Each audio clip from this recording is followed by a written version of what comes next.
মেধার ভিত্তিতে চাকরি বাকরিতে এখন আর ইন্টারভিউ আর মেধার দরকার নাই। বিএনপির একটা পোর্টফোলিও, ছাত্রদলের একটা পোস্ট হোল্ড করতে পারলেই ওটি কোয়ালিফিকেশন।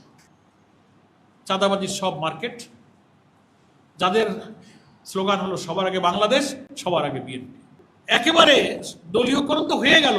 ইলেকশন কমিশনের এডিশনাল সেক্রেটারি স্থানীয় সরকার নির্বাচন সামনে রেখে এমন একজন নীতি নির্ধারণী ব্যক্তিকে, যিনি বিএনপির পারপাস সার্ভ করেছেন, ওখানে এসে তিনি ইলেকশনটাকে কি করে বিএনপির ঘরে নেবেন দলীয়করণ করে, সেই ষড়যন্ত্রের জন্য এখানে বসানো হয়েছে।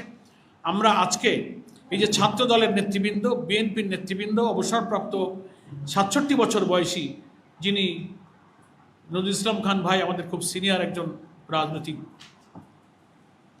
নেতা, তিনি অসুস্থ, তার সঙ্গে কাজ করেছেন। তিনি তো পলিটিক্যাল লিডার করবেনই, কিন্তু আসন পুনর্বিন্যাস কমিটির দলীয় পলিসি মেকিং জায়গায় তিনি ছিলেন, শামসুল আলম, সেই লোককে নিয়োগ দেওয়া হয়েছে। আমরা আজকে তাকে সহ এই সমস্ত রাজনৈতিক নিয়োগ বাতিল করতে অনুরোধ করছি।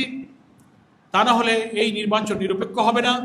জনগণের কাছে যে বার্তা যাচ্ছে, তাতে যে জন্য জুলাই অভ্যুত্থানের এত রক্ত, এত আন্দোলন, দুর্নীতিমুক্ত, দলীয়করণ মুক্ত, ভিন্ন মতের বিরুদ্ধে দমনপীড়ন হবে না, কত কথা আমরা বলেছি। বৈষম্যহীন মেধার ভিত্তিতে চাকরি বাকরিতে এখন আর ইন্টারভিউ আর মেধার দরকার নাই। বিএনপির একটা পোর্টফোলিও, ছাত্রদলের একটা পোস্ট হোল্ড করতে পারলেই ওটি কোয়ালিফিকেশন।